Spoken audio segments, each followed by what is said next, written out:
Salam alaikum. Je vais essayer de donner ma position sur les hadiths. Alors, j'ai dû faire une ou deux vidéos, notamment sur les hadiths soi-disant du prophète qui a dit de ne pas écrire des hadiths sur lui. Mais est-ce que c'est vrai ou c'est pas vrai? Je n'en sais rien. C'est juste, j'ai fait une vidéo sur ces hadiths-là pour montrer l'absurdité et les contradictions à l'intérieur même des hadiths. J'ai fait, il n'y a pas longtemps, une citation d'un certain hadith qui disait que le prophète Mohammed était celui qui craignait le plus Allah, Dieu. Est-ce que ce hadith est vrai ou pas? Je n'en sais rien. C'est-à-dire que même le hadith qui paraît possible et coraniquement non contradictoire, je ne veux pas y croire. Parce que Allah me demande, dans le Coran, nous dit, par exemple dans le verset 785, dont il pas médité sur le royaume des cieux et de la terre et toutes choses qu'Allah a créées, et que leur terme est peut-être déjà proche. En quelle parole croiront-ils après cela? En quel hadith croiront-ils après cela? Donc après le Coran. Tout comme le 77-50, après cela, en quelle parole croiront-ils donc? En quel hadith croiront-ils donc? Après cela, c'est après le Coran. Tout ce qui passe après le Coran, je veux pas y croire. C'est simple. Je ne veux pas remettre en question les paroles de Dieu. Je ne veux pas croire, même si c'est vraisemblable, même si ça a l'air coraniquement valide, je m'en fous. Même pour revenir à la suite du verset 785, un peu plus loin, c'est marqué « Il t'interroge sur l'heure. Quand arrivera-t-elle » dit « Seul mon Seigneur en a connaissance, lui seul la manifestera en son temps. Lourde, elle sera dans les cieux et sur la terre, et elle ne viendra à vous que soudainement. Il t'interroge comme si tu en étais averti. Dit, seul Allah en a connaissance.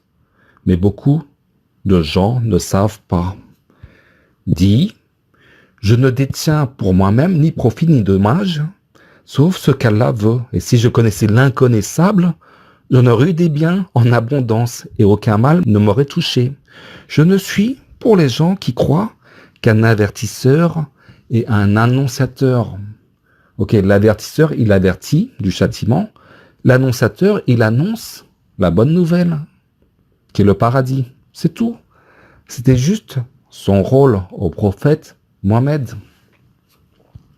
Donc, tous ces hadiths de la fin des temps, d'un certain Mahdi, machin quoi, mettez ça à la poubelle.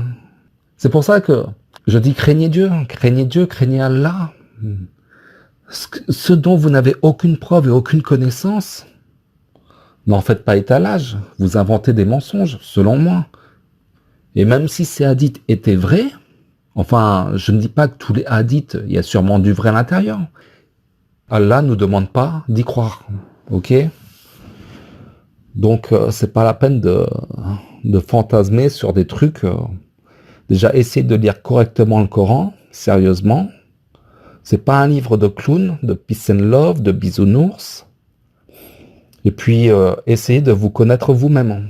Alors, c'est bien beau de jouer, comment dire, au super-héros qui veut porter la parole à tout le monde, faire passer le message de paix. Ouais, mais c'est beaucoup plus complexe que ça. Parce que souvent, je trouve et je pense que ces ambitions de vouloir que toute la terre soit croyante, ce sont des ambitions cachées internes, qu'il y a quelque chose qui travaille en vous. Je sais pas, c'est pas coranique en fait. C'est pas coranique. Vous pensez faire le bien en voulant que les autres croient. Vous devez utiliser des stratagèmes annexes. Non, déjà pensez à votre âme, à sauver votre âme, ok? Donc lisez bien le message, laissez de côté vos passions, craignez Allah, Salam alaikum.